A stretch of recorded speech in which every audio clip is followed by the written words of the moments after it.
Hello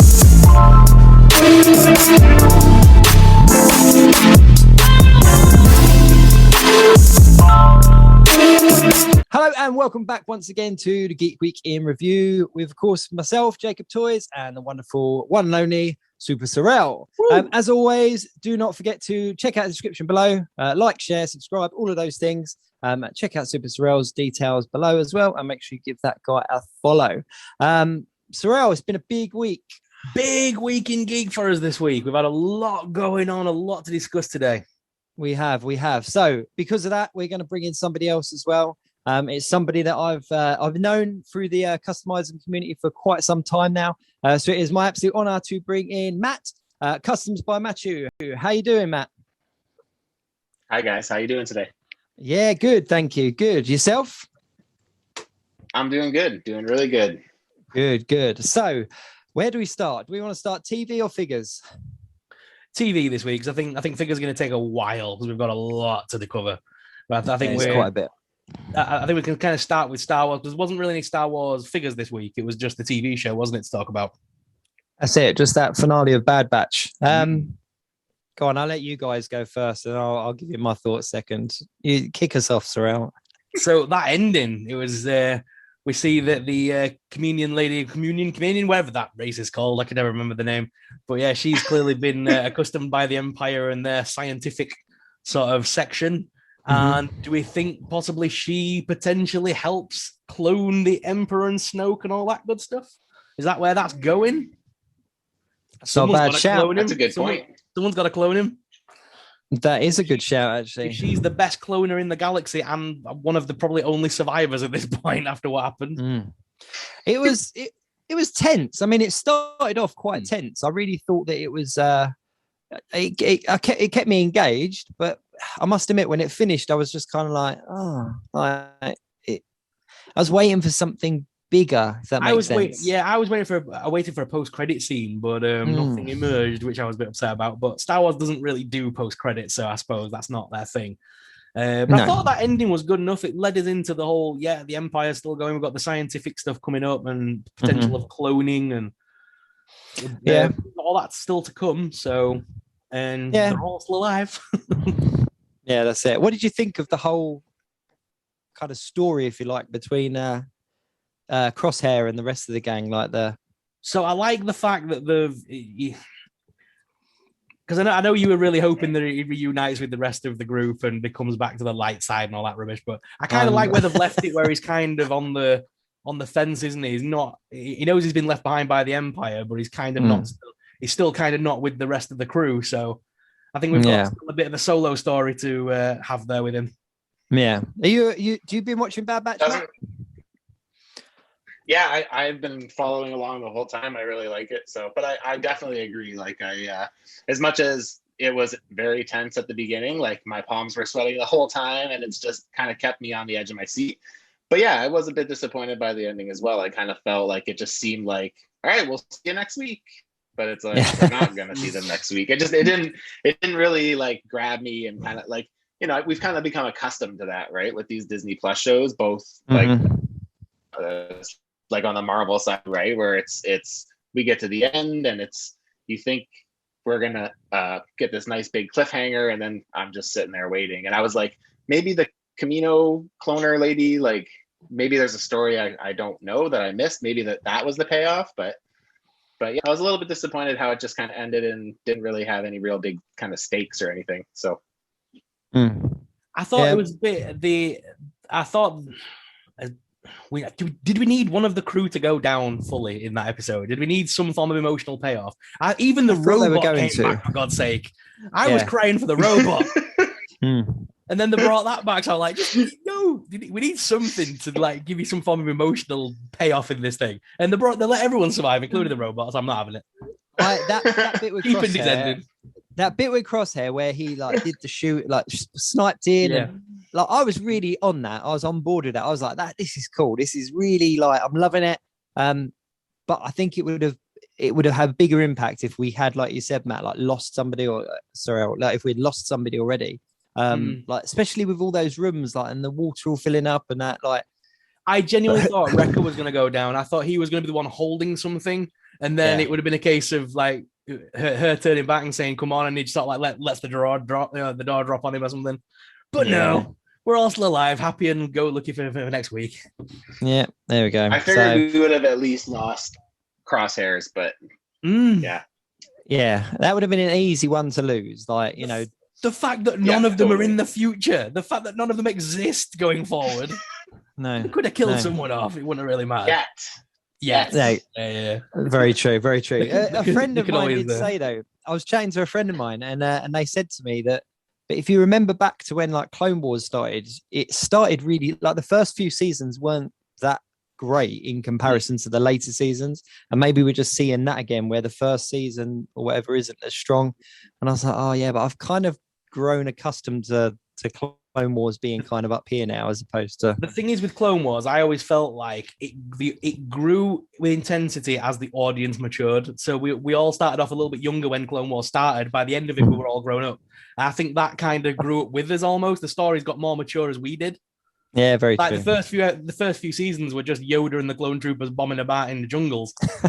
And then it turned into Anakin killing fools and turning to the dark side. So I mean, it matured as the seasons did.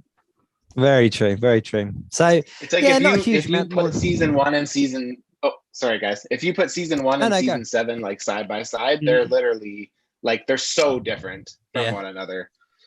Oh, massively. Even the animation style, like it's, you know, trying to get my son to really commit to the Clone Wars, and he watched the film and then kind of jumped forward to the end. I was like, no, you've missed like this. He's like, no, it's all right. I'll just watch a catch up. I was like, no, it's not. That's not right. Like, you go and commit and watch them all back to back. But yeah, unfortunately not. I was hoping we'd have a lot more to talk about with Bad Batch, but there was no, like you say, no post credit, no real cliffhanger, no real big question. I think you've probably hit the mark with that. You know, cloning moving forward, it'd be a good way of kind of bringing the newer films into this kind of and rescuing those for a lot of the fan base, because you know you're 50-50 on, you hit and miss with those newer films. But yeah, I think you're right. So let's move over to the real talking point of the television this week, which was obviously Marvel What If. Loved it. Amazing. So good. I just want a season of Captain Carter. The rest of it can bomb off already. I was really invested in that. I thought that was brilliant. I want to know what happens next. What an amazing character we never knew we needed. Do you know what I mean? Like What I love about it is the fact that if fans do like these versions of the characters, there's nothing stopping Marvel starting a new comic book series called Captain Carter based on that universe and what happened next. Because obviously I was thinking about it. At the end of that episode, like, there would have been no Winter Soldier, so therefore there would have been no civil accords, whatever you call them. So there'd have been no civil war between any of the heroes. Yeah. There's a lot that could, like, the domino effect of what happens in that universe could have been absolutely like massive. Oh, huge. Absolutely huge. Because Tony Stark's, is it granddad or father or whatever, created that. His dad, yeah. Yeah, the Hydra, he created the Hydra Stomper back in the day. Did he bother creating Iron Man in the future? Because Iron Man technically already exists. Yeah, it's like you say, the ripple effect of, I would have loved them to carry on that and just keep going with that and just see what happens next. That would have been brilliant. I did hear there was a rumor that she's going to be brought in to live action. I can imagine it. The actress is still kicking about. Strange, she's voicing it. That's what I heard. Oh, really? In Doctor Strange?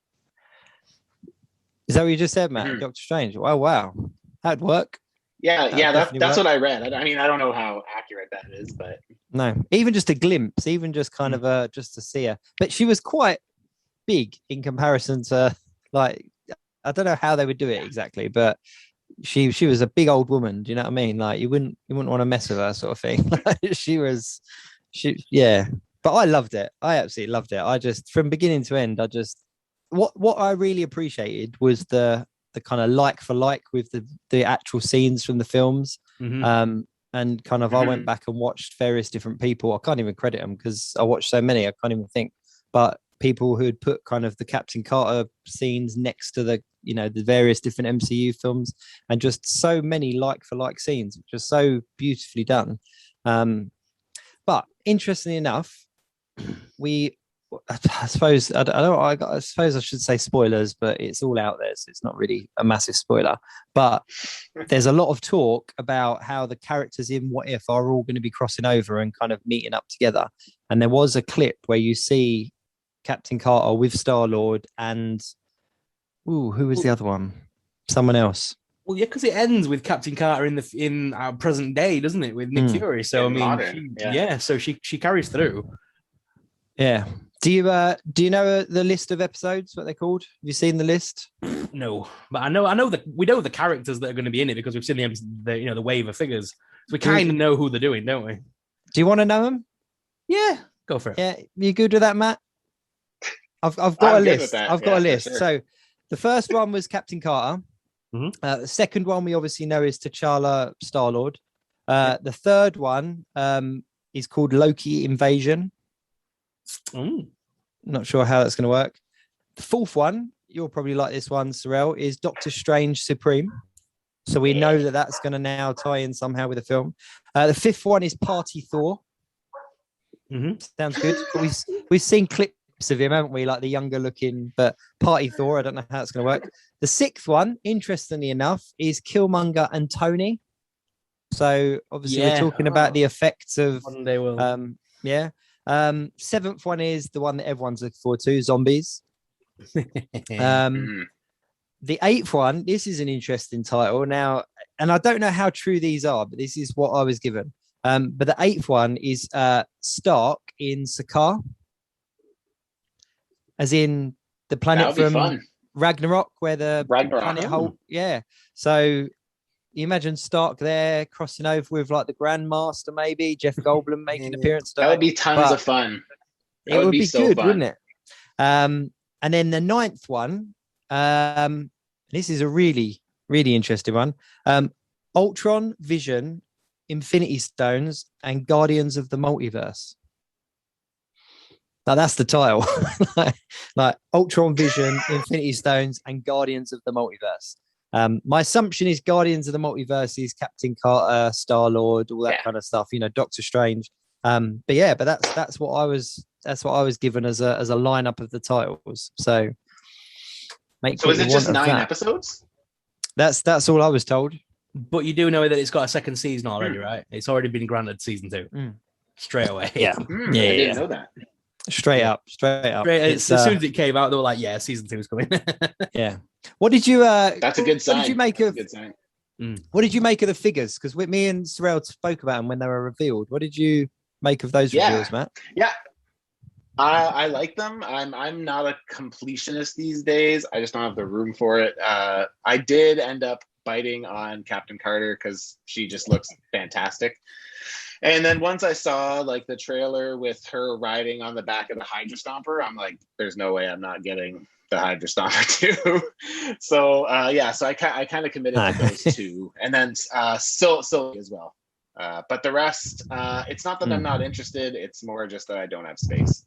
I think they look great. I think T'Challa as Star-Lord looks really, really awesome. See, I've got to mention it. Did you all see Ryan Ting's photo with the Hydra Stomper and Captain Carter that he took about 4 seconds to put together, I think? Yeah. Because he just looks atrociously posed. But that's going to have made a ton of sales. Because they did miss the trick, though, because I know they spoke about it, about how she connects on and stuff like that, but there was no pictures, was there, released of it? And it's almost like somebody went, oh man, we didn't release a picture. Quick, like someone throw one together quick and get it out there.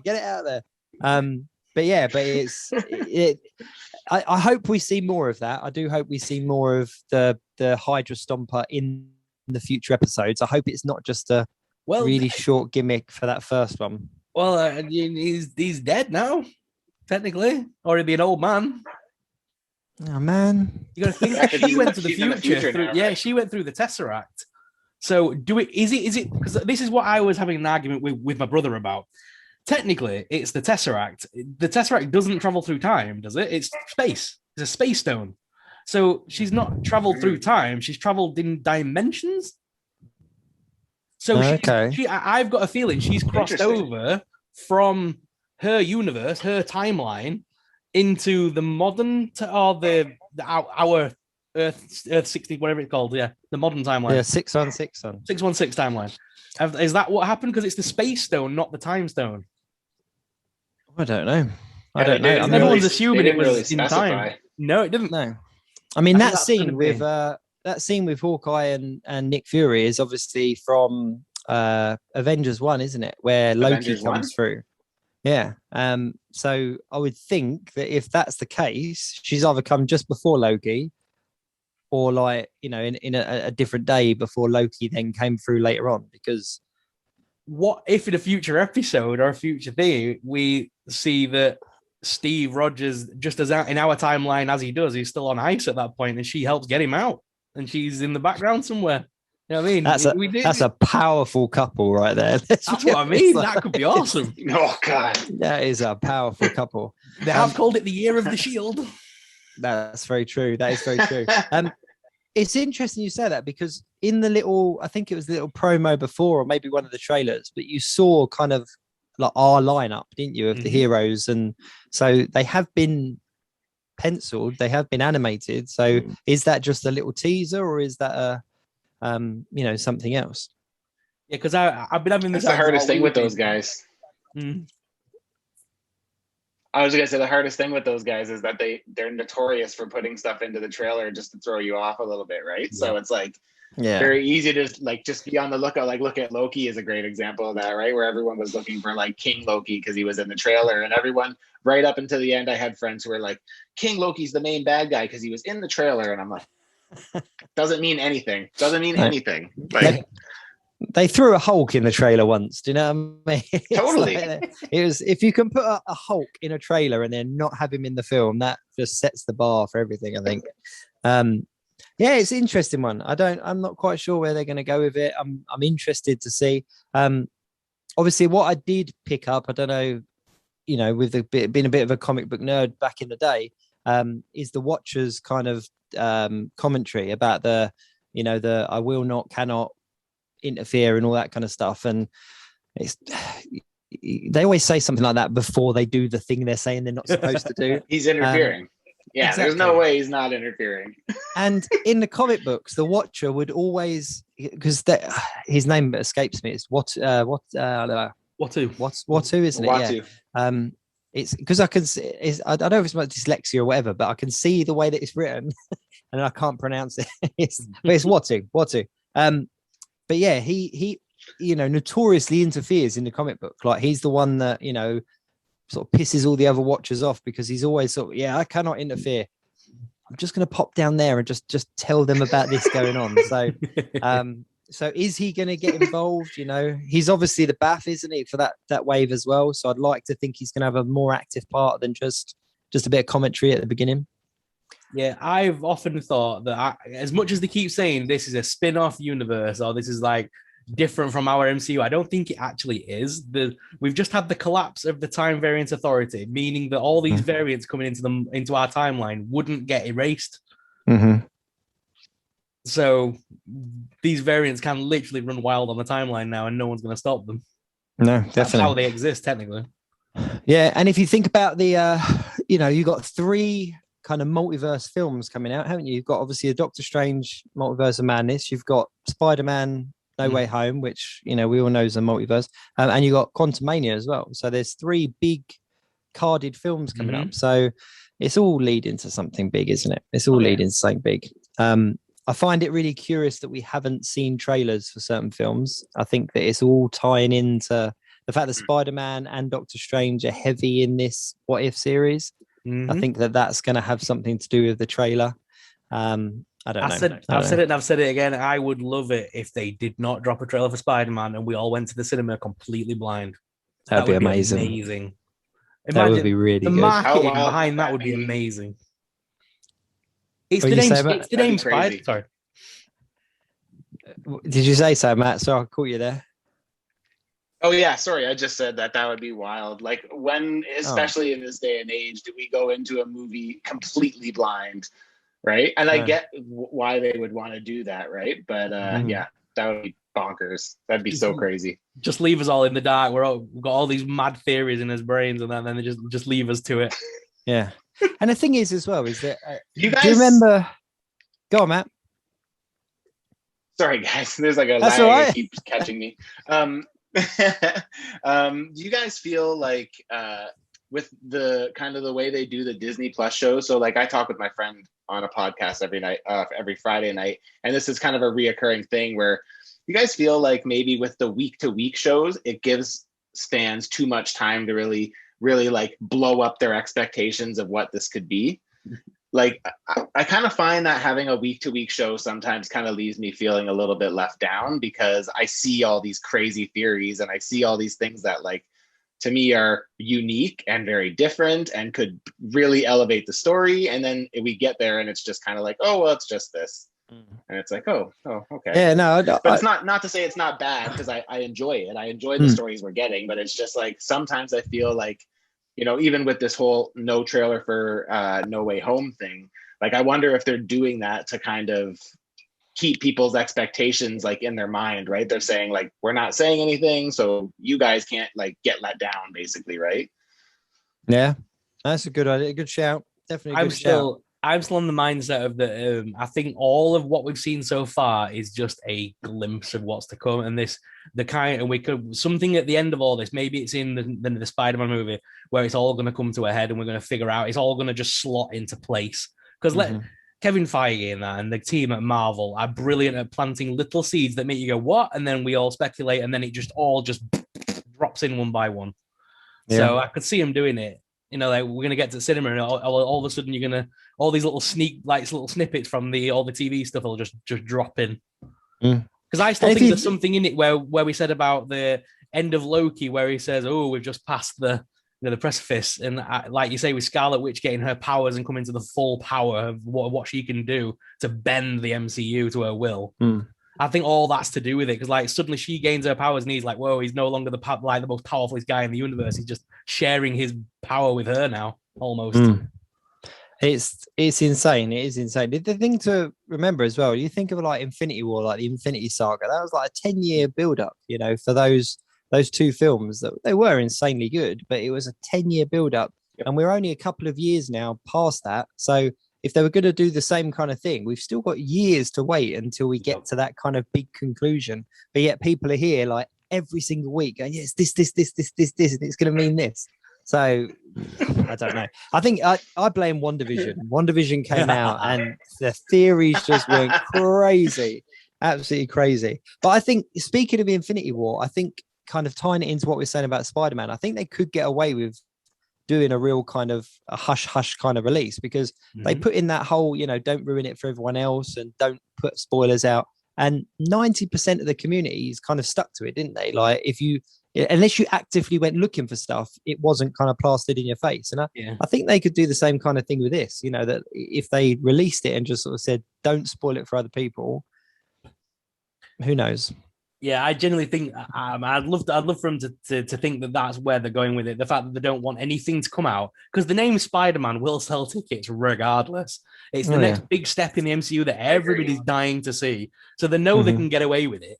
And if they can keep it as blind as possible so that we're going in completely having no clue what's about to happen and then give us the most mental 90 minutes of our life, that would be awesome. Yeah, no, I agree.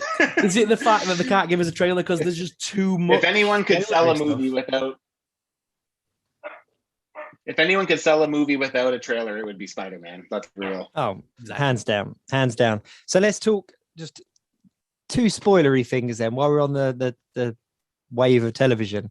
I threw a picture up on my Instagram for like 6 hours and then I took it down because I got a bit worried. But did you see the leaked Moon Knight costume? Yeah. So I saw it and I threw it up, and then I was like, I got to take this down. I feel bad now, so I took it down. But yeah, what were your thoughts on that one? Because I love Moon Knight. I think he's such a cool character. There's so much to him. Like, what did you make of? I literally cannot speak about Moon Knight. I have no clue about that character. It's one character I've never really read about, so I have no idea. I know that he gets his power from some kind of Egyptian thing, and other than that, that's all I know. What did you think of the costume then? It looked pretty badass. Yeah. Are you a Moon Knight fan, Matt? Or I'm not huge. No, not really. No, but I will say that, like, I think when I first saw the look, I thought it looked weird.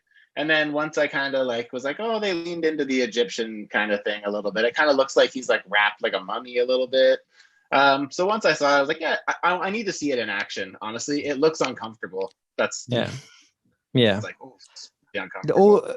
My only guess from this, and a few people have said it, but that's not going to be our final look of the suit, because one of the things that that comes with Moon Knight is his cape. He's always got a cape and a hood. That's a signature kind of look, and it didn't have a cape. So unless that was CGI'd afterwards, that my assumption is that this is kind of an early version of the suit, or an origin sort of side of it. And the only other spoilery thing I suppose I saw is, I can't remember who said it now, but it was all to do with the Sony universe, the build up of the Sony universe, and it was one of the directors there, and they were talking about it being a massively heavy star heavy kind of thing, and there was a quote by them saying something along the lines of, and you look at the rap sheet and it says Jared Leto and Michael Keaton and Tom Hardy, and it was kind of like, so Tom Hardy's now been mentioned alongside these other characters. So does that mean he's then crossing over with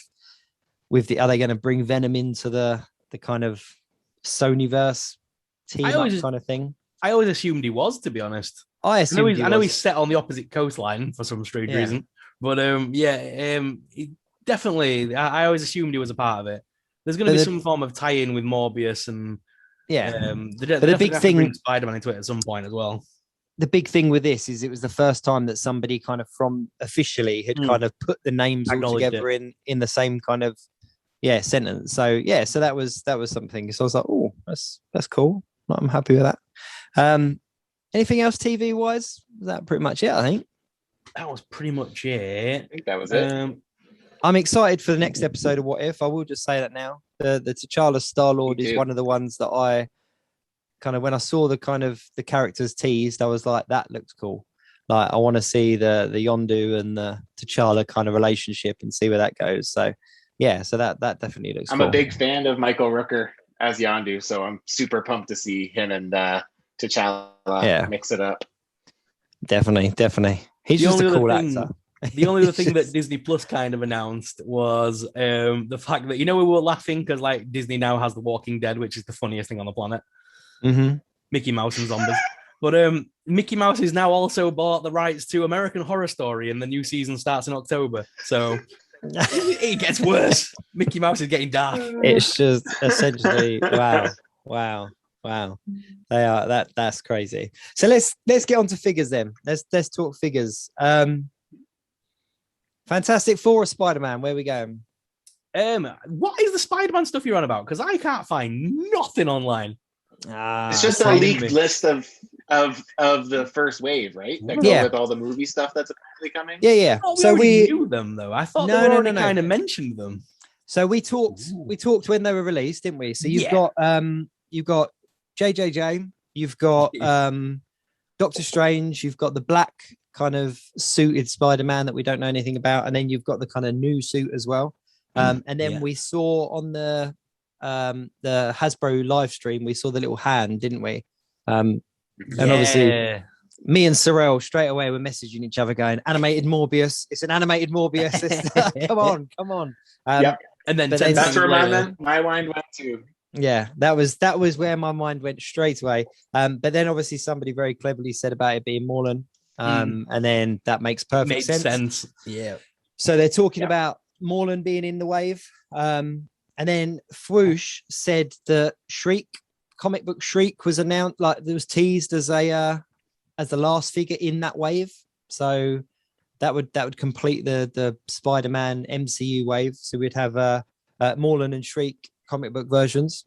Isn't Shriek also in the next in Let There Be Carnage? Yep. Could it be the movie version rather than a comic book version? Could it be the movie version? I think they'll go comic book because we're looking, if we go comic book arcs and you look at Maximum Carnage back in the 90s, we've had Carnage, we've had Doppelganger, we've had Who else? And we've had but there's literally a couple that we're waiting on. Which Shriek is one of them. Yeah. So I think that she's Shriek's an a key easy player one that we still don't have.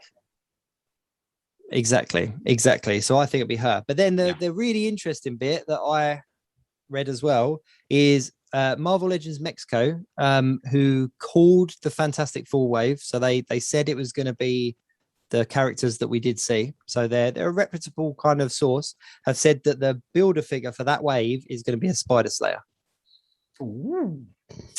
So that's the rumor. Which version of the Spider Slayer? I don't know. I don't think it'll be the animated kind of 3-tiered tarantula scorpion. That'd be incredible, but I don't think it'll be that version. That would be amazing. Sorry, for the Fantastic Four wave? For the No. Waves. Oh, for the Spider-Man wave. For the Spider-Man wave. But no. Marvel Legends Mexico is one of the people who called, announced that, this is what we'll see. We'll see Psycho Man and stuff. I get you.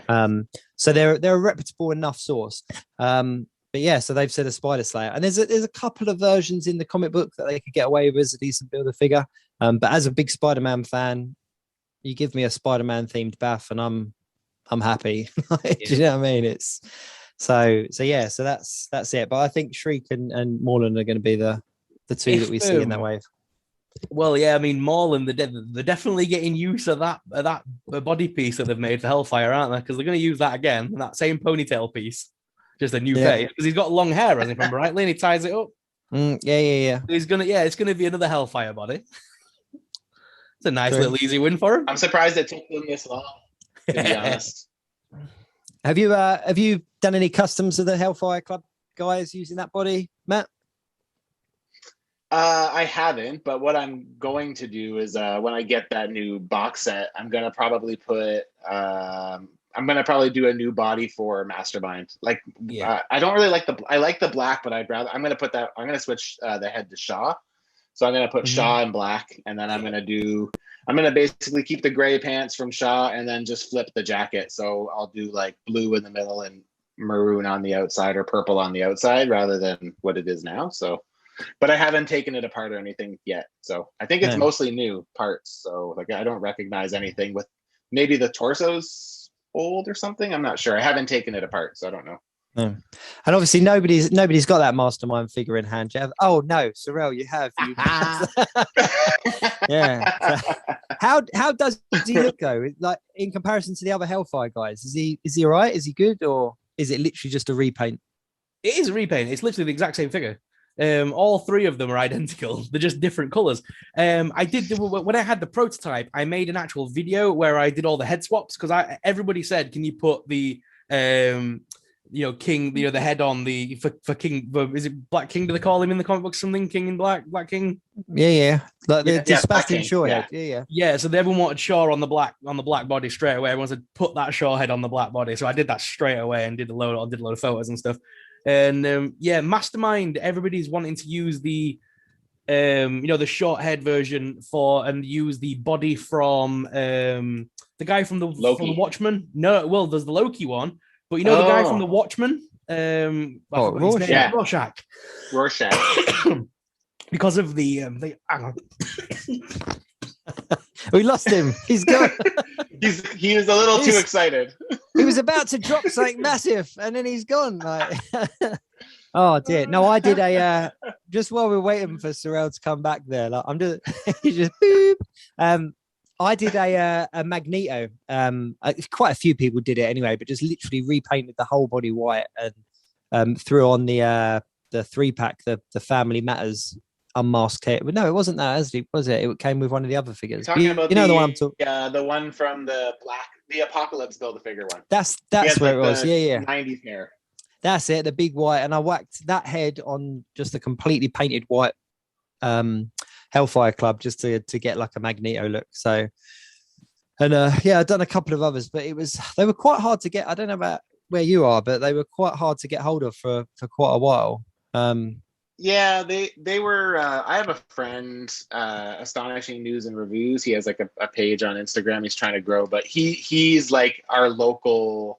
So like we have like a big local group here. There's about 15 of us, and like he's always hunting for everybody. So he was able to lock down a bunch for all of us, and yeah, so I was able to get what I needed like relatively quickly, thankfully. Yeah. So I bought 2 extra Hellfire guys like after I had bought the set. So yeah, I did the same actually. I got hold of an extra one. I think it must have been. I think it was I can't even remember which one it was now. I repainted it. Can't remember which one, but I managed to pick up one more of the extras. I mean, we are quite fortunate here in the UK because there's a couple of our retailers that are, you know, reputable retailers have been going for a long time, and all of the exclusives and the Targets and the Walgreens and all that kind of stuff they managed to get hold of. So we never really have it. Yeah. You know, if you're quick enough with the pre-orders and you know you can afford to do it, obviously they're not hugely hiked up prices. You just pay that a little bit extra for import tax now. But it's things like, you know, we're lucky here too. Because you're Canada, right? You Canada? I'm Canada, yeah. So yeah, because you guys have a slightly different. Is it EB Games in Canada? Is that? Yeah. EB Games does all of our Target exclusives and our Walgreens exclusives, and then Target also gets shared with Toys R Us because we have Toys R Us still here. So yes, you still are. The only ones that are shitty for us. Oh, sorry. The only things that are not good for us here are okay. It's after Walmart's, our time. It's late. Walmart's impossible. Oh, really? Really? Yeah, Walmart's are very hard to get here. So those are the only ones that I'll usually go overseas to get, just to save myself the grief because I don't want to deal with it. But yeah, Sorrell, you're back. You were about to drop some massive flyer, and then you just Don't let your 4-year-old dip biscuits in your coffee because when you get to the bottom, you choke on the damn things.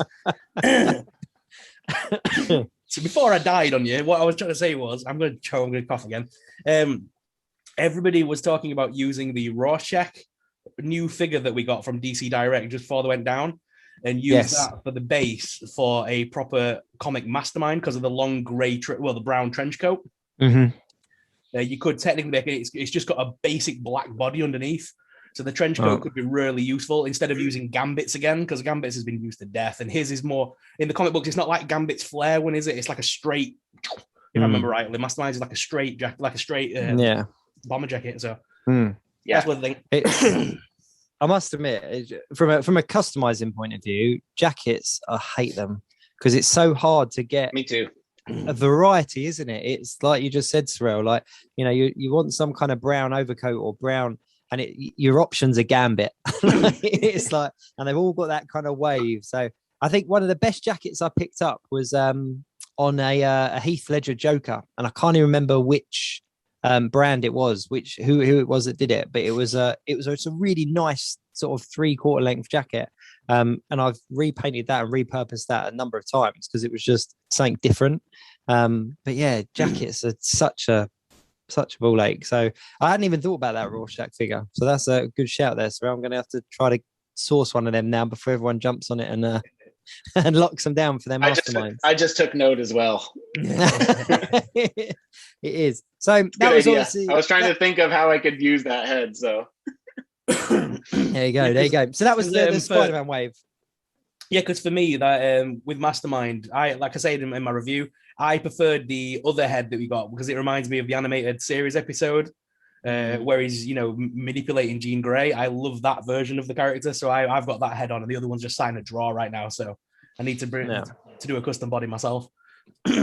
Yeah, some of the most satisfying customs as well sometimes are the really simple kind of just kit bashes where it just works. So that Rorschach could be absolutely brilliant. Where's mine? This is where he's gonna pull it out. There's an art in kit bashing alone. Definitely. I have a few friends who won't paint, who won't sculpt. It's just kit bashing, and man, there's a serious art to being able to identify parts that will work and being able to seamlessly kind of put them together is 100%. impressive. 100%.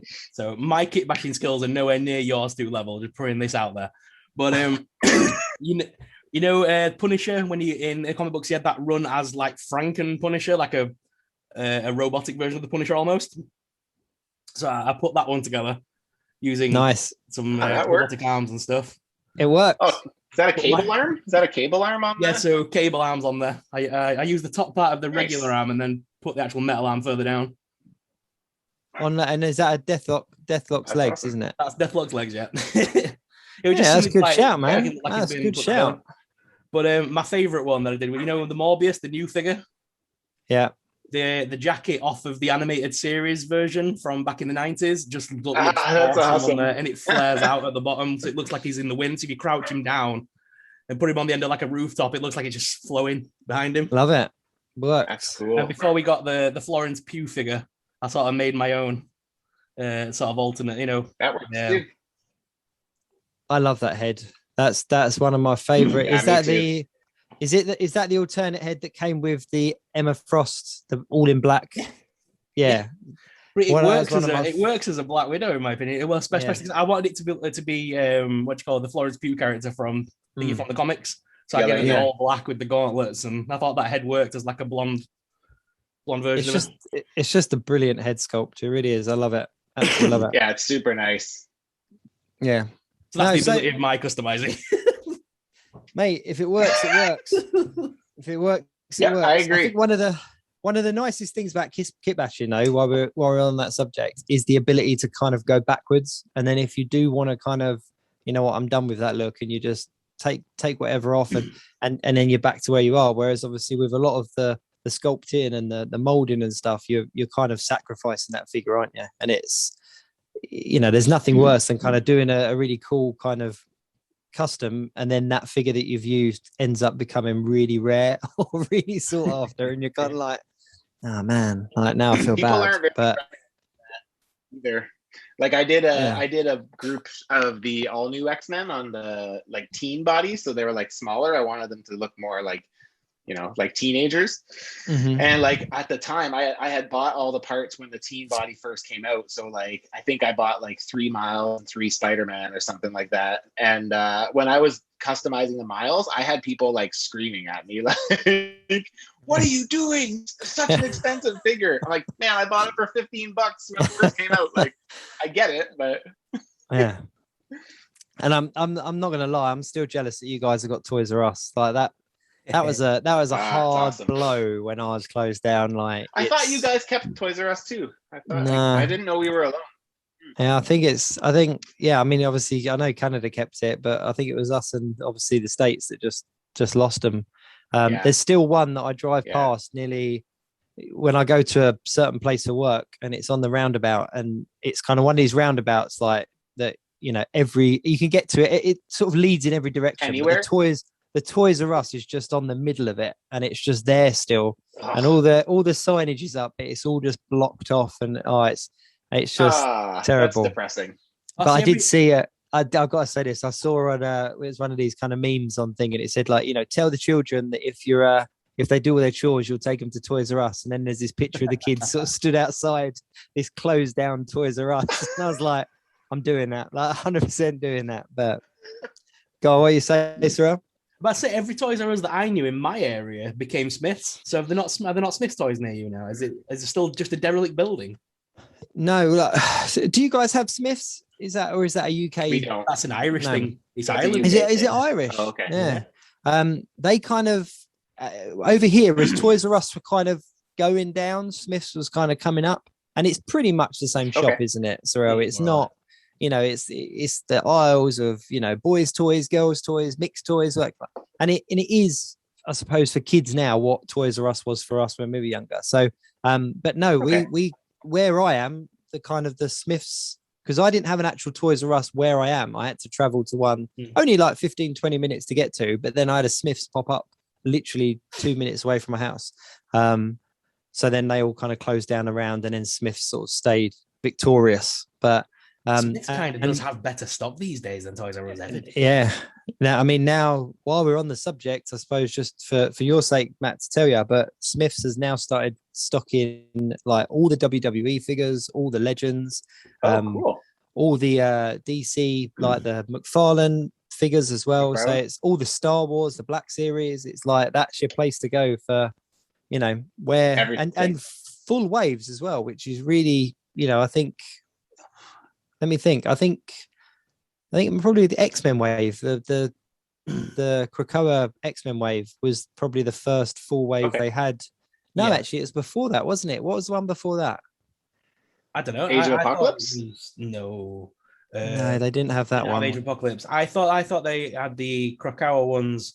Then they've moved into the Disney Plus wave, haven't they? And now they've got that one. Now they've got the villains one has just started appearing. Yeah, but I even saw a MODOK there and the Apocalypse as well. Mm-hmm. So they're getting them. Cool. They're definitely doing it. Yeah.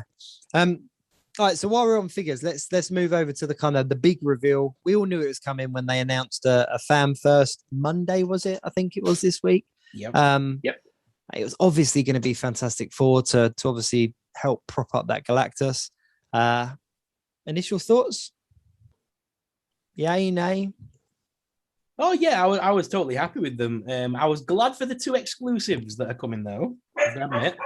Because I've always because I've always liked the Human Torch in flame form, but then also I like the fact that you've got the figure where he's not as well. Whereas before, like with the last one we got, it was literally just no flame effect or just a few flame effects, wasn't it? And then one before was so hard to come by in England. The Human Torch full flame version from Walgreens, was it? That was so hard to come by in the UK. It's so expensive. I never got one. So I got 2 straight away this time. Like I said, I've got them all. I'm a bit of a Fantastic Four fan, and I got all the Walgreens one. I think the difficulty with them is that they were drip fed, like they didn't all kind of come out at once, or they were exclusives that kind of came out. I think it was over about a year, the span of about a year. But I managed to pick them all up, including Silver Surfer. So I'm really pumped for this wave. The one that I'm most excited for is the Sue Storm, the invisible Sue Storm, to have her in, full. Because I think the last time we saw that was the Jessica Alba kind of version, the movie version, which was so thin and like petite. It just didn't work for me. How many have you ordered? About 15. No, I'm just gonna have a whole detail for just the Invisible Woman. Well, no, because the reason I'm asking is because I've ordered a couple of them actually, and I've got a friend to order some as well for me because I want to customize and make a Shadow Cat using some of the see-through parts. Great idea. And also use some of the parts for a Emma Frost custom as well, with the white Emma Frost and some of the clear-through parts. I thought that looked nice to give it a crystal effect. Even if it's just like an arm and a hand or something, just something to like give it the crystal look. Oh, he's gone to go get That'd be a great idea. Well, I see fetching. Come on. He's already done this himself. Just while we're on that subject, while we're having a bit of a customs and kit bashes the theme today, obviously. But I thought about that, and I thought I've got to do it. I've got Emma Frost; it'd be perfect. But this was my favorite, like custom Emma Frost, and I don't know if you're going to get it. The diamond. But can you see the reflection of the? I don't know if it's. You can see the diamond. You just can't really. It doesn't really focus on it, but you can see the you can see that it's it's shimmers. Yeah. Nail varnish. Nice. That's a good idea. That's what it was.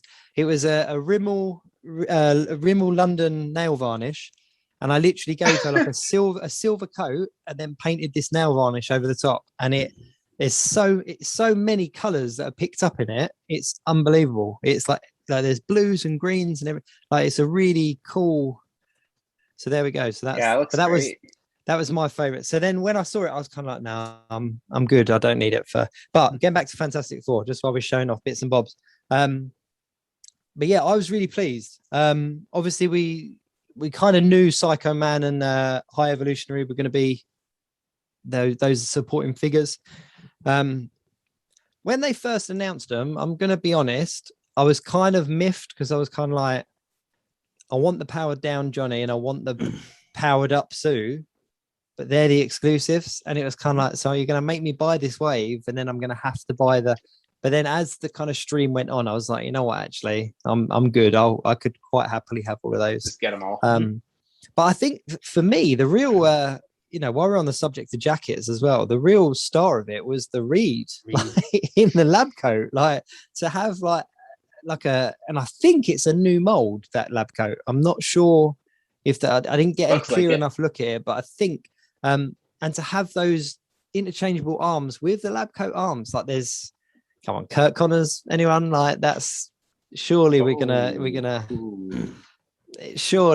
see a few customs out there, because it's such an easy one to now do with, you know, the arms have been popped off for you. So I was thinking lab coat for Banner as well. Yeah, that was MCU or comic book, because he wears a lab coat in the film. I'm surprised we haven't gotten a comic Banner. Yeah, I'm quite surprised actually as well. But yeah, that to me was the real out of the wave. I was kind of like, that's a really, I think it was almost underrated figure. You know, that people kind of, I haven't seen many people talking about it because of all the other stuff. I think the only disappointment I had was that the long fingers again. We had those elongated hands as opposed to the long arms. But like I said, I've got my Walgreens one, so I'm good with my long arms. But it's that was my only kind of drawback. I was like, it'd have been nice to have seen a kind of an elongated arm. But yeah, overall, I was really pleased with it. I think they look really cool. I think they look really crisp. And then obviously they used them to massively push Galactus again, and we saw a whole bunch of new photographs of them all fighting Galactus in every which way of buy this Galactus because look how they all fit on it. And it did nothing. It gave them about 400 backers, if that. It's not really pushed it, has it? That's too bad. No. Are you Fantastic Four? Are you going to get that wave, Matt, or is that kind of fall just outside of the? Because Fantastic Four are Spider-Man, X-Men. They're weaved, aren't they? You know, I was never a big Fantastic Four fan. I always really liked Thing, but like they just never really connected with me, I guess. I do have the Walgreens ones. I most bought them just because I thought they were so kind of like toyetic, and I thought that together they would look really awesome as a little cluster on my shelf. That being said, the look that I've always cared for Fantastic Four is this look, the blue and white. So I'm gonna probably just sell off my Walgreens ones and flip over to those, and like that'll be the definitive version. Like I won't ever need to upgrade that. But I did buy a clear Sue as well. So what I'm gonna do is I'm actually gonna swap out parts with the retro one, and I'm gonna color match, kind of have it fade so it looks like she's turning invisible. That's what I'm going to do with mine, I decided. Nice. So, because I like the idea of having an invisible version, but I also worry that when I like to shoot pictures of my shelves a lot. So like, I worry that she'll just disappear, which I know is the idea, but I kind of wanted to kind of capture it like happening rather than her already being gone. So yeah, I think I'm going to swap out the legs and the arms, and then maybe like paint from like, you know, here up to match the blue, but kind of fade into invisible. I think that's my plan. I'm also going to swap out the head because I'm not a fan of that face. The hair is okay, but I still think the more modern looking Sue is my favorite head. And because I don't have a ton of attachment to like source material for them, that'll be sufficient for me. So yeah, no, 100%. I think as well, like if I'm right, I've done a video about this way back, but I think that the white and blue, the Walgreens suit is the longest standing suit. That's the kind of the one that had the longest run, followed by the blue and white. But then the blue and white is what a lot of people go to as the Fantastic Four look. So it's a real kind of 6 one, half a dozen another, isn't it? But yeah, funny you mentioned that head sculpt. That's definitely been a talking point, hasn't it? It was not, you know, it didn't land well. People were really. She's just not pretty. She's supposed to be. No. I always think of Sue as being so beautiful, and I just like I kind of see Donald Trump in it a little bit. It's really weird. So I don't know. I don't love it, if I'm being real. You've ruined that head sculpt for me now. That's no. But no, I think one of the other things as well is I think that the pre-product kind of photography doesn't always do it justice. You know, there's always a bit of a. I agree. They always kind of look a little bit different, but you get a very good idea. That's it's not going to be the prettiest of the heads. And I think you're right. I think that modern version is definitely the prettiest one out of the three. Yeah. You think they'll give us? Sorry, I was saying, do you think they'll give us the Franklin Richards, the modern version from the latest comics with the spiky hair and stuff? Do you think they'll give us that at some point in the near future to go with kind of both waves? Because we've kind of got the more modern Fantastic Four from the last wave that they gave us. Do you think they'll ever give us the Franklin Richards to go with the Krakoa and X-Men? And because they're kind of crossing over at the moment in the comics, aren't they? The Fantastic Four and the X-Men is kind of a big thing in the comics. You know what? before kind of tying it into Galactus, I think that they've missed the trick with the tiers, with the reward tiers. And I think they should have given us something that Fantastic Four fans are going to kind of go, I have to have Galactus because I need this. Whereas even like the Nova figure that we've seen, yes, they're saying, you know, you'll never get that figure again, and this is the only opportunity to have it.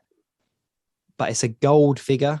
Like it's, you know, and anyone that you don't even have to be a skilled customizer to get a can of gold spray paint, pose her how you want, spray it, and you've got yourself a Nova, which I think is a real, you know, and I don't want to be that guy that kind of, but I don't think she's unique enough to warrant people chasing it. Whereas if they had given us like say a Franklin or even just, I don't know, like a Future Foundation read or something, like just something that was so, because I did a Future Foundation set, like a custom set, and painting with white is just a pain. It really is, but there's something really rewarding about it. You know, it's but when you finish it and you kind of like, yeah, that's good. And so many people have asked to buy them and kind of said, oh, like, how much do you want for it? And but I won't sell them because I wanted them in my collection. That's why I made them. And when you're making something for yourself, you cut corners sometimes, don't you? You kind of go, oh, actually, I can do this because I'll know that that's there. And I did with those. So I would never sell it because the corners are cut. But I think if they'd put like a Future Foundation suit in there of Reed Richards or Spider-Man, even a Spider-Man Future Foundation, an updated version of what we had back in 2004, 2005, something like that, that would have made people go, Future Foundation suits are coming and I'm going to need that guy, that girl to complete my team. So I have to back this just for that. Similar to what they did with the Bastion figure with the Sentinel, that a lot of people kind of went, I need that Bastion figure because of my Sentinel setup or my X-Men setup. And I think they missed the trick. So kind of bringing it back to what you said there, Sorrell, I think that's, if I was in marketing and production, I would have said, right, we need to put a character like this in there as a stretch goal. Mm-hmm. It's funny that you said that, because for me, like I'm a hardcore X-Men fan, and like when the Sentinel was announced, I almost passed on it because, like, again, I just don't have space, and like I have a real hard issue with spending that kind of money on a figure to put it in storage. So when I originally bought it, I bought it for Bastion, and then I figured I would keep Bastion, keep one of the heads, and sell the rest, and probably be able to make my money back. But since then, since I've been seeing more pictures, now I'm trying to figure out how to make it work in this case without giving out a ton of space. But yeah, like that literally is what sold me. So it's like, I remember when Bastion was announced, I'm like, oh man, I have to have Bastion. Like I can't not have him. So that literally sold. I was exactly the same. Yep, I was exactly the same as you, Matt. It was kind of, I was on the fence and I was like, this is something I want. I'll make the logistics work. And then as soon as I saw that, I was like, I can't not commit to it. It's and I think that they've missed a trick with this, because, you know, Nova, again, it's you know, can of spray paint for even the most novice kind of, even if somebody's never painted a figure before in their life, they could pretty much replicate that. And I'd even go as far as saying you could do the same with Silver Surfer. You know, there are a billion Silver Surfer customs out there. You know, regardless of whether they're articulated or whether they're, you know, the face sculpts are completely accurate or whatever, people have taken figures, taken the hair off, sprayed them silver, and then that's a suitable enough Silver Surfer to go in your collection. And the fact that they teased those two, I was kind of like, nah, come on, guys. Like, people aren't going to put it. It's not the same. Gotta as that do better. Bastion. Yeah. So Franklin should have been in there.Maybe he is. Maybe he's one of the other tiers, but we're running out of time. He's getting extended. He's not coming out. He's well, like we said, I think it's going to before we started filming, we were saying what we're on, just still under 12,000. So it's not even hit the backing goal yet, and we're on like 22 days now. Yeah, so they've got 15 days, 3 hours and 15 minutes remaining. And 15. Wow. Yeah, and we're on 11,743 at the time of recording. Ooh. Wow. Only 2,300 more. It hasn't gone up since we've started recording. I've just refreshed, because that was from when, like, an hour ago. It hasn't moved. Wow. And it's, we say this every time, Sorrell, but we got someone else here as well now, so we'll say it again. But it's a beautiful figure. Like, I can't fault it. Like, looking at it, it's stunning. It really is, and it's one of those things that as soon as they announced it, I kind of, like what you were saying there, Matt, like kind of thinking, right, where can I put it? If I get it, where does it go? Where does it live? But I've just not. No, I've not been sold yet. No, you know my feelings. Yeah. I'm completely non-Haslab. I don't do Haslab. I can't afford it. I can't even imagine affording that bad boy. I'm gonna remortgage my house. Can you imagine though, like Galactus, the destroyer or devourer of planets, doesn't quite make the cut.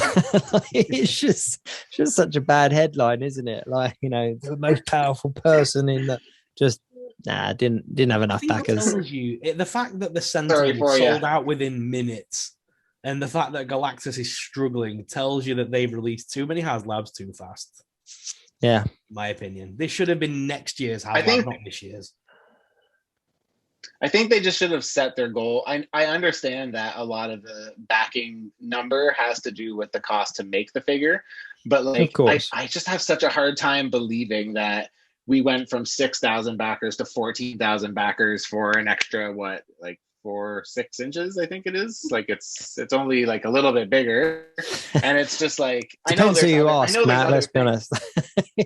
Those inches count, depending who you're speaking to. But no, I totally agree. I do totally agree. And I think I've said this every single week, but as somebody that is expecting a Sentinel through my letterbox, I would say any day, but obviously we now know it's going to be September. I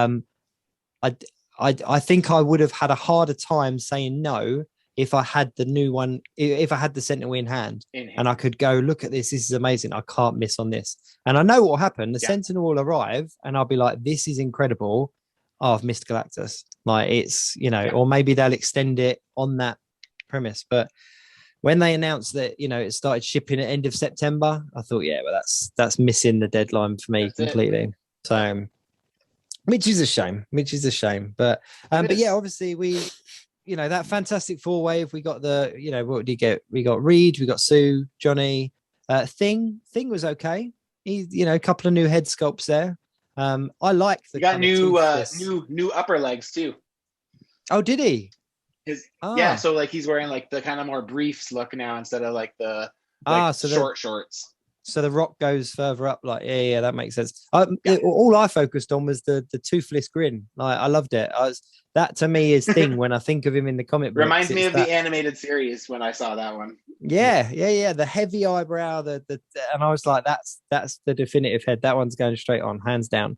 And then obviously we got the Psycho Man, High Evolutionary. I'm not, I'll get them because they're part of the wave, and obviously I'll get the whole wave. But they weren't figures that I wasn't waiting for them. I wasn't. They're okay. They're good. They'll go on my Fantastic Four shelf with everyone else, but I wasn't overly fussed. It's hard to look at the Psycho Man figure and be excited about it because I don't know if you guys follow Craig Warwick or not. He's a customizer in Scotland, I believe. But a few years ago, he did an amazing Psycho Man, and like when I saw this one come out, I was just like, oh, it's like the most generic, cheap version of Craig's that you could possibly ever make. Like it just did not pop for me at all. So. No. And I mean, on that kind of subject, I mean, they have got a bit of a hard task ahead because, there are some incredible customizers out there that literally will take a figure and make it into something, out of this world. And then when obviously the Hasbro guys have to mass produce that same thing, but because of today's society with Instagram and, you can, as you just said, you could be following somebody halfway across the world and know what their work is. And when something's good, it obviously spreads and people see it. And then they've got this really hard task of trying to mass produce something that's as good, if not better. And 9 out of 10 times it's not. And it is a shame. Falls short. And the fact that so many people now have 3D printers and can share those files across the internet, and they've got a hard future ahead of them with the fact that us as the consumers are getting more, we're able to produce more of our own things to go with these figures, and they've got to really step up their game a little bit. This is what I always find hard, because you've got the Star Wars team and the Marvel team, and they both work for Hasbro, but it's like the chalk and cheese, isn't it? They've like the sculpt for the faces on some of the Star Wars stuff is immense, and the sculpts on the cartoon X-Men just look awful sometimes. You're like, what is going on?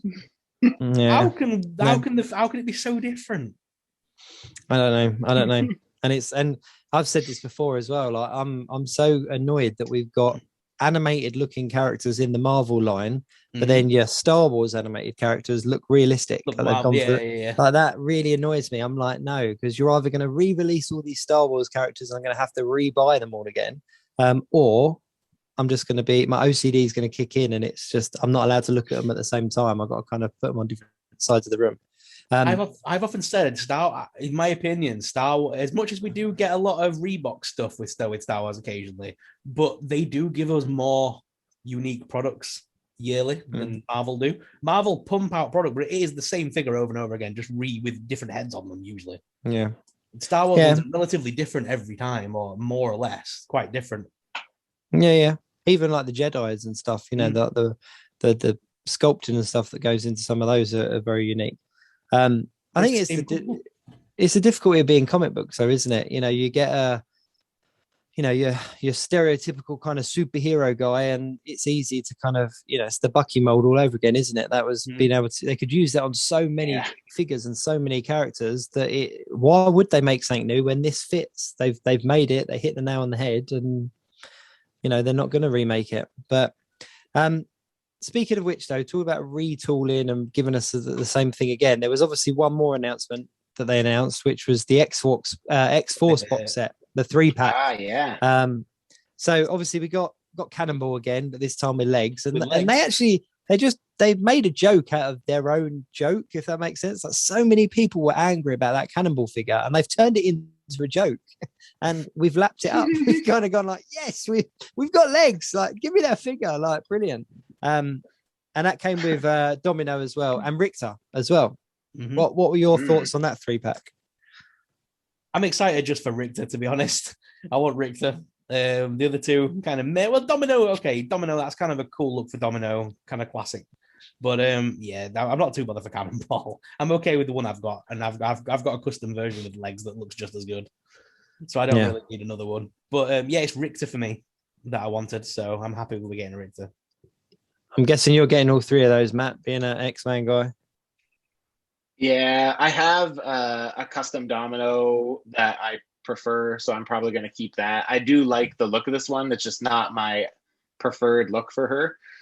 For X-Force, I mean, honestly, Cannonball, I could have gone either way. Like, I like the new flame, I like the new effect with the white in it, and I like the new colors. But I mean, at the end of the day, legs aren't a selling point to me, because even if he would have got legs the first time, I'd always have him displayed in his Cannonball form, so they just go in a box. Richter, I think he looks really great. I think my only beef with Richter is it looks like he's on a Grim Reaper base body, and that seems kind of thick for him. I think stat-wise, he's only like 5'9", so not really sure how that levels up. But I mean, in fairness, like, he looks dynamite. He looks amazing. He's probably my favorite reveal of the whole week. He was like the star for me. He's just 90s like encompassed, isn't it? Like the bandana, the long hair, the little tassels. It's the just like, it is, isn't it? It's what every like young boy in the 90s kind of wanted to look like. Like, it's like when you played games, like that's how you looked. Like, everyone had a bandana and long hair and stuff. I was really excited for it. What I did pick up that was quite interesting, they showed us that trading card, didn't they? And they sort of said, oh, you know, we've got a couple of these guys, like, and we're about to announce one more. And then one of them, I don't know who it was, said, oh, I bet it's not the one that people are hoping for. Because there was, you know, obviously there was a couple of other characters there on that trading card as well, wasn't there? I'm trying to think who was there. Wasn't Farrell on there? Yes. Yeah. Farrell was on there. She was down the bottom. Who was the other one? I can just see her with the big head. Siren might have been on there actually, as well. But Farrell, for example, is one. I think Siren would really be the only one. Yeah, Siren and Farrell, I think after this are the only ones we're missing to get like a maybe it was them three then. It was just Farrell that caught my, because obviously Farrell's been a big talking point, you know, a lot of people have done customs, and it's such a unique kind of look with that big kind of hair. That was what I was expecting to see. I was quite surprised not surprised, but pleasantly surprised for Richter. I was like, oh, okay, cool. Like that's, you know, that's a definite must. But yeah, I think I'm the same mind of you guys. Like Cannonball, yeah, I'll take him or leave him. I like that we've got another head, that there's an alternative head now for kind of photography elements, I suppose. I like that we've got like different expressions. Dominoes, she's cool. Like, yeah, okay. Like, I don't like her like thing that goes over her face. That bothers me. It's all like different. The way it looked in the comics, like the shoulder pads are different. Yeah, it looks right. It just doesn't translate to me. Looks right, but it looks wrong. Like it's one of those things, isn't it? She looks like she stepped out of Judge Dredd, in all fairness. Out of what? Out of Judge Dredd. Them shoulder pads and that head sculpt thing she's wearing, it just reminds me of Judge Dredd too. Yeah. Totally. But yeah, Richter was definitely my favorite out of that box set. But it's it was a nice box set, and I do like I mean, I know Ryan Ting always talks about his trading cards and stuff, but I do like that artwork they put on the box with all those trading cards, and it just said, awesome. It just sort of sung 90s to me. So I was kind of like, yeah, I'm up for that. Just going back to the talk about Feral, I do think Feral is coming because the fact that we've now got is it Tiger, isn't it? Tiger is coming out. You could basically retool that body with a different head sculpt. And it's an easy one for them to do. Like it will happen. It will happen without a doubt. How we'll see, I don't know. But it's a definite one. But yeah, I think that was it for figures, though, wasn't it? Was there any others? Just the Ham Ninja. Forgot about that. Oh yes, now different colors. Painted. Yeah, I forgot Looks about cool. that one. Yeah, it's okay. It's the only army builder that I've not built a lot of, if that makes sense. Like I've got a decent little Hydra setup, I've got an aim setup, I've got a shield setup. But with the hand ninjas, I got a couple, and I was isn't it not annoying a little bit the fact that they've released this figure and said, oh, it's going to be an army building figure, meaning it's going to be slightly less than retail after we've all just spent a ridiculous amount of money buying the hand ninja? Yeah, at full retail cost. But with that said, though, am I wrong? When I think of hand ninjas, go on. I was just going to say, when I think of hand ninjas, I think of red. And like, I know to me, if I was I'm not a source. I'm not again, like I don't really do a ton in the Daredevil world, but like if I was going to be if I was going to army build these and they were important to me, I probably would just stick with the red ones because that's what I think of when I think of the hand. Yeah, that's exactly what I was about to say. Is that it's the red for me, like just to bounce off of, you know, Elektra and Daredevil and stuff, and it's all that red. You know, the black ones to me don't. They're too generic looking. They don't look like the hands. It looks like just ninjas. So I might pick one up just to see what sort of custom possibilities are there and sort of what we can do. I mean, obviously with things like the Shang-Chi film coming out, you know, is there going to be a possibility to reuse that body for characters that we might not have seen yet in the trailer, in the film? But I wasn't fussed about it. I think it'll be an easy enough one to pick up. That was pretty much it for this week's news, though, wasn't it? That was pretty much it. I think so. Actually, speaking of Shang-Chi, we got that kind of final tease. Mm-hmm. I shared it on my Instagram just because they gave us a much clearer look at Abomination. Yeah. Abomination. Oh, he looks so good. He looks so good. He really does. He really does. If we don't get a figure of that, I'm going to be super bummed. We've got to, really, haven't we? I can understand why it wasn't the builder figure in the Shang-Chi wave, but I'm hoping that we get it as a deluxe or something like that. And I'll discuss it here because I put that on my Instagram and I shared. There's a much clearer look at the sorcerer as well, fighting against him. And I was inundated with messages. It's Wong. It's Wong. It's Wong. I was like, no, I know, but people don't like spoilers, so I'm not going to just put it out there because then I become that guy that just. But if you look on IMDb and all the rest of it, you know, he's already on the card, and he's in, right? It is Wong. So I'm really excited. Like I love the look of the film. I'm really excited for the film. I was a big kind of like Bruce Lee fan sort of back in the kind of early 90s anyway. So Shang-Chi was always one that was kind of a little bit exciting to me. But the real thing that I'm excited for is that fight.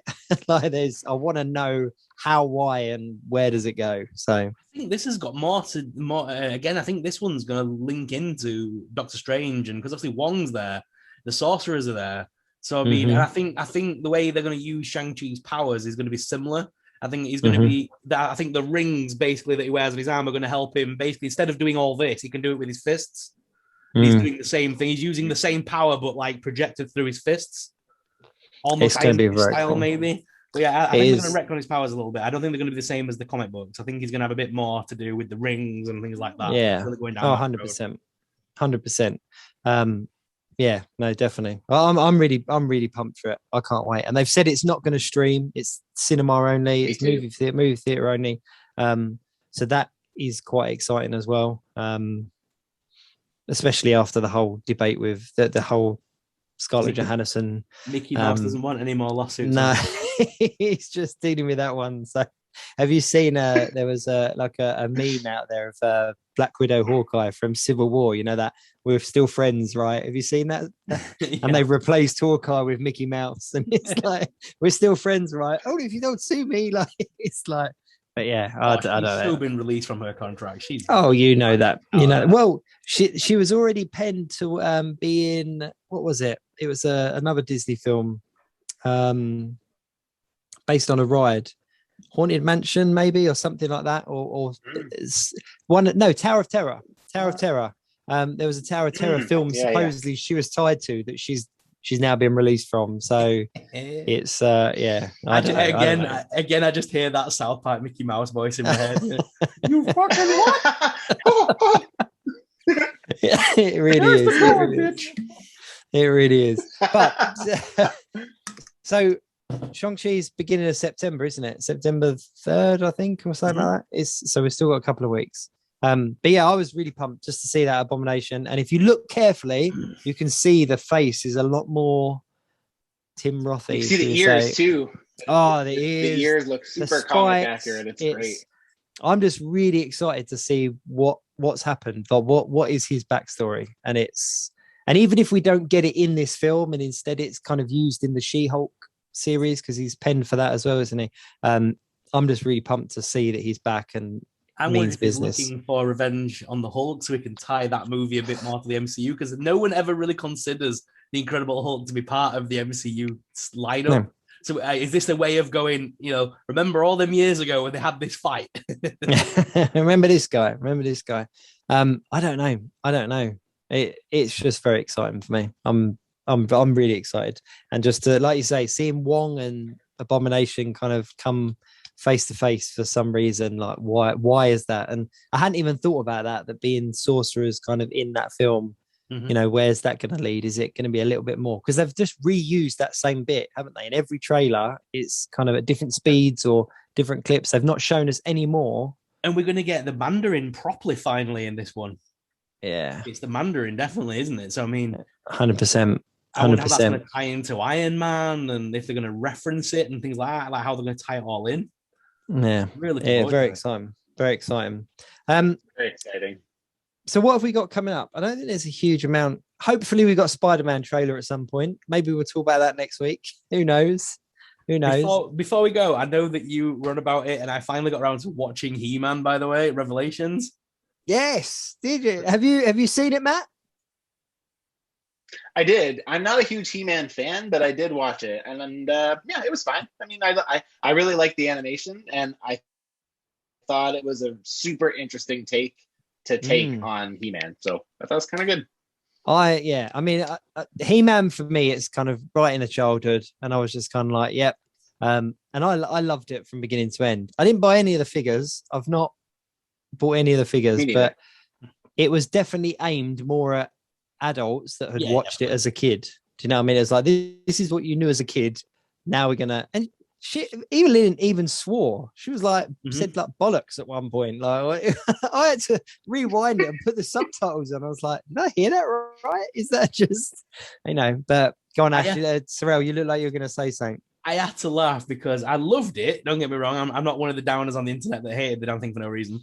But the voice cast made me absolutely laugh because all the way through, it would just sound like Buffy the Vampire Slayer was having a conversation with the woman from Game of Thrones, and the Joker was just thrown in there for random kicks. And all of a sudden, Jay and Silent Bob shows up. Yeah. Mark Hamill's voice, he just did the Joker's voice as Skeletor, didn't it? It was no change. No, it was one of them shows. I had to watch him talk to see a Skeletor, if that makes sense. Yeah. I couldn't look away because then it was just the Joker. But it just made me laugh so much. Don't get me wrong, Mark Hamill, being a Star Wars fan anyway, like the guy is incredible. But and his version of the Joker, that is to me like a definitive. Is the Joker to me. It is the Joker that I think of. So I loved seeing his take on Skeletor, but like you say, it was very close to the mark. How did you think about it, the way it ended? Because we could talk about it. It's the making season 2. Come on. Oh yeah, definitely. I think there's still 4 or 5 more episodes in season 1. I think there's like a second part that comes out this year. I'm sure. They couldn't just leave it with Skeletor being master of the universe and then we'll see if we get another get another budget. Like it was, but there was something about that last episode. One day, the Skeletor kind of up above Grayskull, like as a champion. Like I was just like, this is cool. This is cool. I love Kevin Smith, but I'm just waiting for the moment that Jay and Silent Bob turn up randomly in the background of a scene or something and just stood there. Just with like a Snoogans. Yeah. Because they're doing Clerks 3, aren't they? Oh, that's all. They are. That's all. Yeah. No, that's all big at the moment. If you follow like Kevin Smith on Instagram or Facebook and like that, and there's loads of production photos and videos and they're. And he's even do you follow him, Matt, on you must follow him on Instagram or I do. I'm a huge View Askew fan, so that little world that he created with Clerks and Mallrats and all of them, Jay and Silent Bob, like I eat that right up. I love it. So me too. Did you see the post that he even got the poncho jumper that he wore in the first one? He had it like framed. It's like he's like swimming in it, right? Because he's lost so much weight. And he's taking it out of the frame and he's got it on, and it's just pulling that kind of that Silent Bob face. But I'm excited. I'm excited for it. But it's me too. He did get massively blasted on the internet for this He-Man, and I actually think the writing isn't that bad. If you go back and think about He-Man as a cartoon. The writing wasn't great. No, people got upset because He-Man died in episode 1. That's what it was. They're forgetting that there's more to come, and this isn't the end. This is just the beginning. No. I like the fact that for once he wasn't in the forefront all the way through. I like the fact that we got to see other characters doing something rather than just He-Man's here. He's going to save the day. For me, it was all about Roboto. That pulled on the heartstrings. He was one of my favorite toys as a kid. There was something really cool because he wasn't on the same mold as all the others, and he had the kind of clear robotic chest. You could see all the cogs moving inside. Like he was one of my favorites. The one thing I was missing with it from my childhood though was at the end of every episode. I really wish that have done the original. Today's show was all about the power of swearing. Don't take drugs, kids. I would have loved them to do that. Don't say bollocks. Even if it was just Kevin Smith doing it, I would have laughed. You know what I mean? That's very true. And seeing Evil Lynn do like a proper L'Oreal moment where she took her thing off, and I was like, that's what she looks like. Cool. Like I'm up for this. And that was my favorite. My favorite thing of it was like the villain side of it. It was like where all these villains come in after they have no one to follow anymore. Like it's just interesting to see where they all land, right? Yeah, no, definitely. I'm excited for it. So I think that rounds up the week. Really, it was lots going on. So I mean, was anything else big that you can think of the top of your head? I really can't, to be fair. Kind of everything. I don't think it all blends in these days. There's so much. We're just being inundated with content and reveals and information just constant, and isn't it? casting It is news constant. and I think the one thing to remember is the one thing that we're all looking forward to is that Spider-Man No Way Home, but we still have Eternals and Shang-Chi to go before we get there. So there's still more story that could come yet. I'm not going to lie. Good point. I was just going to say that's the trailer I'm looking forward to. Give me a Hawkeye trailer because I cannot wait for that one. Cannot wait for it. Especially with the in it. That sounds fantastic. Yeah. Crossing over with the Daredevil, the Punisher Daredevil kind of world. That is exciting. Yep. Yeah. All right. Well, listen. If that's everything, we'll round it up there. I'm just trying to think. I think there's some Transformers stuff, but I'm not big on my Transformers, so I can't pass comment. So yeah. So obviously, if you're enjoying the show, then please do like, share, subscribe, all of those things. Do check out the comments below because there's obviously myself, SuperSorrell's details, but obviously Matt, custom by Machu. I'll put your Instagram and obviously your website in there as well. But do go and check out some of his work because it is incredible, if I can say so myself. And the guy seems to always be working on something new. So do go and check it out and give the guy a follow. You're more than welcome. So obviously, if that's everything, thanks very much for watching. Do check us out on podcast if you fancy. We're doing that as well. It's a bit of fun. But yeah, if not, we'll see you next week. And obviously, until then, keep it geek.